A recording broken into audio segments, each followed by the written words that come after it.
How's it going, YouTube? Dr. C3 here, and we are back, and it's time. It is time. I'm super excited to be announcing this matchup here. We have Ricky versus Aaron, the two dominants of the league, of course, only having one loss in the regular season for Ricky, and of course Aaron remaining undefeated. So it's definitely going to be an exciting matchup, don't get me wrong. And these two teams, they're just oh so terrible to go up against. So having to be a bystander in this one and not having to face it and just being able to talk about it in depth, I'm just way too excited. We're going to be playing this match in a really slow speed here on Showdown, so that way I can kind of maybe explain my thought process and try and, you know, understand some of the thought process of the coaches as they decide to make these moves. And like I said, I hope you guys are just as excited as I am. If you do like the video, please make sure to you know, give it a like, give it a comment. But before you watch and see who do you think is going to win, I know this is going to be posted very late after the season, so if you guys already know, please no spoilers. And yeah, let's just jump right into it. So as you can see, Aaron decided to bring his stellar lineup, of course, with Seismitoad and Gligar. Now Gligar really put in the work against my team. I didn't expect him to bring it. And it's one of those Pokemon that can just defog and pivot so well with a slow U-turn. Same with Seismitoad, can set up Stealth Rocks to just kind of be a nuisance if you don't have any grass coverage. On Ricky's end of the field, we do see the Mega Aggron come again, and that Aromatisse, as we saw, just put in the finest of work throughout the season, stopping a lot of teams really in their tracks. For a Tier 4 Pokemon, it's definitely, in my opinion, in the running for MVP of just how pivotal of a role it served for the London Lucarios. So we do see the Raichu as well, so maybe some fast pivotal options, and maybe really just to take down that Celesteela. Kamala here, I'm not really sure what Kamala wants to do, but for some reason, based on this team, it looks like it wants to be a defensive wish set. I could be entirely wrong though. Of course, we don't really know what Mew does, and Landers can do just one too many things well, so it'll be interesting to see how this team plays out. As we do know, the Incineroar most likely going to be the Intimidate set, just here to sponge some hits, maybe U-turn out itself and just gain momentum for things like Kieran Black, Florges, and Celesteela. As the more that core comes onto the battlefield, the harder it is to take out Aaron's team. You really have to force those Pokemon out and ensure that you can get some chip damage on them as the match goes, and hopefully, you know, you get enough chip before he can beat you. That's pretty much how the story goes here. So like I said, we're going to jump right into it. If I had to predict, I would predict maybe a Landorus lead or an Aggron lead to maybe set up some Stealth Rocks to chip off Kieran Black and Incineroar a little bit. If I had to predict Aaron's lead, he does like to lead with the 747 often, but he could try and mix things up and lead with Incineroar, just trying to get Intimidate off. So we'll see. So, battle's going to start. I'm a little jittery. I've already seen it before. We do see the Landorus lead for Ricky, so trying to get that Intimidate off. Does a good thing against Rogue here. Kieran Black, so he's just leading straight up with the offense here. I wonder if Landorus is going to want to set up Stealth Rocks. Nope, he decides to switch out into Aromatisse. He thinks this is his best option for this Roadkill. As you can see, that Life Orb Ice Beam damage is going to be able to two-shot even a probably defensive Aromatisse, if I had to guess. It's crazy. If he has Flash Cannon too, it's definitely going to be able to one-shot this Aromatisse. He's going to protect though, just to kind of gain some leftover recovery, ensuring that he can live another hit. Maybe trying to scare out this Roadkill with a Moonblast. So it's going to be interesting to see how this plays out. It does be able to scare him out, as we do see the Intimidate come off across the plate. It's not really going to matter though. We're going to see how well he takes this and if he's going to be a Assault Vest or not. Aromatisse making the big boy moves, knows it's got to stay alive, so he decides to go with the Wish here. It's an interesting move on his Frosted Flakes. He's going to U-turn out of there. He's going to say, you know what, fine, you don't want to hit me, I'm just going to get out here and go into Celesteela. I know you can't touch Celesteela, so I'm not even worrying. Yep, Moonblast, you're going to see that does 15%. Special attack drop, unsure if that matters yet or not. We obviously have to see what kind of coverage this 7047 is rocking. First, does switch out though. Interesting thing to note here. Maybe it was special and he was just trying to take the hit. Predicting the Raichu to come out though, Incineroar is going to come in, most likely packing something like Earthquake. So Ricky, coach of the London Lucarios, is going to switch out predicting that Earthquake. We're going to see if it does come out. Nope, we're going to see the knockoff instead. So good read on Aaron's end, knowing to take the neutral ground play as that isn't really a core asset yet. We're going to see the Gravity come out for Landorus. Interesting. Wow. Very interesting set. This is going to make sure that Gligar is grounded as well as Celesteela, so going to be able to hit those Earthquakes off of Celesteela. I don't know if that makes it super effective or if it just means that he can hit him with the Earthquakes. At the end of the day, I think it does. I think it is super effective just because of the Steel type. Aggron matchup against this Roadkill, he just has the Mega Evolve. It's going to be interesting if he's going to live the Earth Power or not, and he does live the Earth Power, so is Aggron going to claim a kill here with a Heavy Slam? We'll see. Heavy Slam, oh, Iron Head in fact is going to come off. If that was Heavy Slam, it may not have killed Roadkill too. I'm sure that they're both pretty heavy in their own right, but being able to knock out this Roadkill with Life Orb damage, trading Aggron for Kieran Black, in my opinion, that's a good trade-off. I think getting rid of Kieran Black and knowing that Aggron's primary role was to switch into Kieran Black most likely, or get that Florges. So maybe Florges is going to be a little bit harder to handle now that the Aggron's gone. But we'll see how Manbender wants to play out against this. We're going to see the Nasty Plot Mew come out. So he's just trying to set up against this Florges, knowing that maybe some of the tech that he's rocking can take it out if he gets up high enough with some of his stat boosts. And you do see the Calm Mind Florges come off too. So, oh, Psyshock.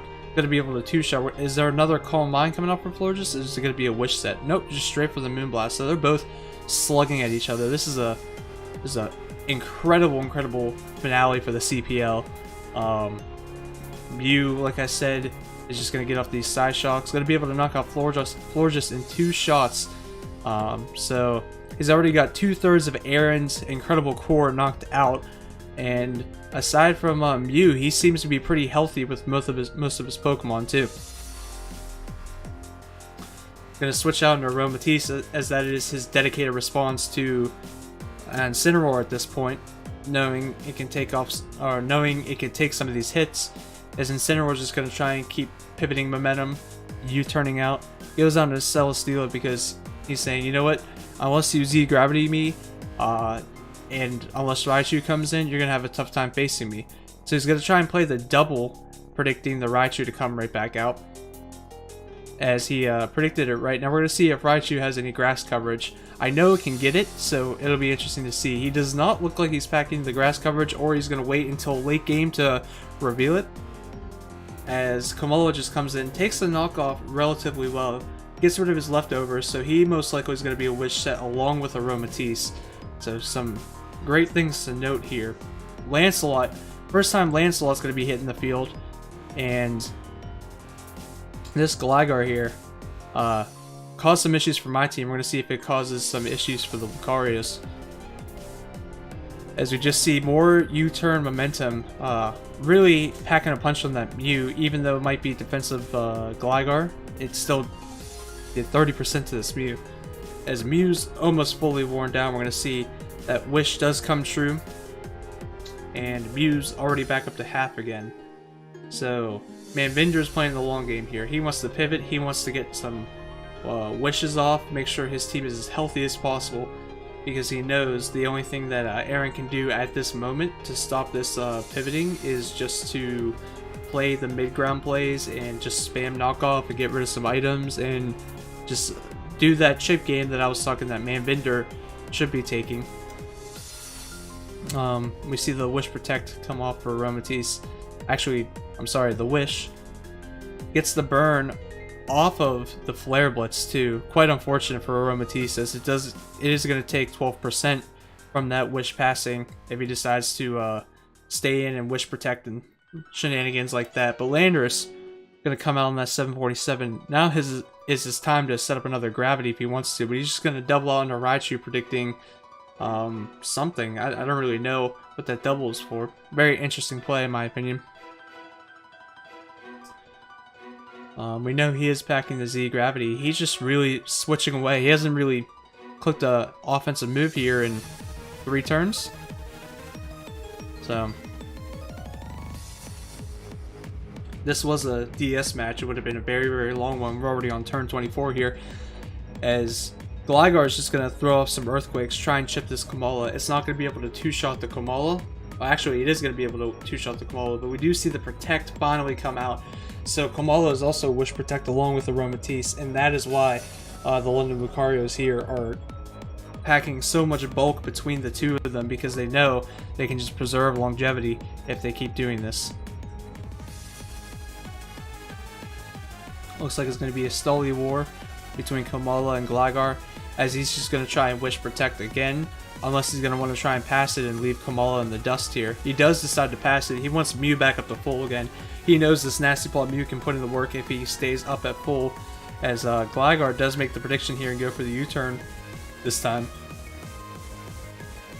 But it doesn't matter because Mew's going to be back up to 70-some% after this Wish passes off. Actually 82, wow. I didn't realize Kamala has so much HP. So Mew is just trying to stay healthy, and Aromatisse and Kamala here are just here to take the chip hits. That's pretty much the game plan for London Lucarios, as Aaron's game plan is just to wear down that Mew and wear down that Landorus and wear down the Raichu. The things that really are going to clean late game against his team, while also keeping up his own health and making sure that he's not getting chip damage, which she's doing an effective job at. As Aromatisse does go down, we see one of the big walls, and the special attack boost is going to come out for 747, showing that he is sort of an offensive 747. But he's just going to sacrifice it. He knows he can't really live the hits from Raichu, as he just goes into the safe play and goes into Seismitoad. And with Lancelot and Seismitoad, Raichu's going to have a very difficult time breaking this Celesteela. As Kamala is just coming in here, per usual, taking the hits, going to be able to Wish. We're going to see if it protects or if it's going to want to pass out again. And he's going to sack off Kamala. Yep, it looks like he thought he can live the hit. Maybe he was predicting another knockoff, which he would have lived if that was the case, because last knockoff only did 20%. It might have been a roll. So, Wish wasted, but it gets him Mew for free, as he's just going to set up the Nasty Plot. We're going to see the knockoff does do a bit of damage. It's going to take off the Expert Belt, but with Mew Nasty Plotting on this Seismitoad, it leads me to believe that he does have some grass recovery, as the Wish does end up coming true. Wow, I didn't even know that was a mechanical Wish that worked. If you knocked out Kamala, it stayed. Interesting. Anyways, Seismitoad's play is to stay in here and just chip. He needs Celesteela alive. He needs... Oh, we're going to see the Psy Shock. So no grass to be able to knock out this Seismitoad, but he's just going to go straight for some Psy Shocks, as he is +4 Mew here at this point. And he knows he can outspeed the rest of his team too, so he's going to try and go for some major damage on whatever wants to come in. Now, I'm pretty sure he's saving that Incineroar for Intimidate against the Landorus, just to make sure Landorus isn't clean late game. And there's one of the ground types gone that Raichu was worrying about. So we do see the Incineroar come in for that Intimidate. Not really for the Intimidate, but just to take the Psyshock hits, as we do see Mew is packing the Surf. Is going to be able to one-shot this Incineroar, and that means that Gligar too is most likely going to be one-shot at +4, but Celesteela comes in, so unless he's packing Thunder coverage, it's going to be interesting to see. We see the Fire Blast come out. Oh, wow. So Fire Blast is going to be able to knock out Aaron. This is just a crazy Mew set here. No one would have expected Mew to be rocking so much coverage here with Nasty Plot. It seems that he knew he had to get rid of the Kieran Black and the Florges for Mew to sweep, and he executed that very well. And it looks like Aaron is going to go down in the finals. So we see Ricky Manbinder, coach of the London Lucarios, take CPL Season 1. And I have to say, great game to both coaches. Like I said, I think you both deserve the win in my opinion. You just manhandled the regular season and playoffs so effectively, and this was a slugfest between both teams, and you saw there was a lot of prep between each of them just based off of what they brought. 40-turn final, now that's what I call a good one. But regardless of who executed their game plan better, I just got to give it to both of you. But of course, you know, without trying to ramble too much, London Lucario, you were going to be the team to watch in this next season if you do decide to come back. And I hope you guys enjoyed this finals video and my commentating. If you think there were things that I missed, or if you think that I mispredicted what the coaches said, I apologize. I can only do so much as I'm just one person. But yeah, just let me know how you're doing, and I hope you guys are excited for CPL Season 2 to be coming up very, very shortly. I'm not really sure when, but you know, it could be happening simultaneously as this video comes up. Who knows? That being said, I'm going to get up out of here, and I hope you guys have a fantastic day, and I hope you guys just enjoy this video. Like I said, a whole season comes down to this match, and they both just really, really played the game well. Alright, I think that's all I have to say. I'll talk to you guys in the next one.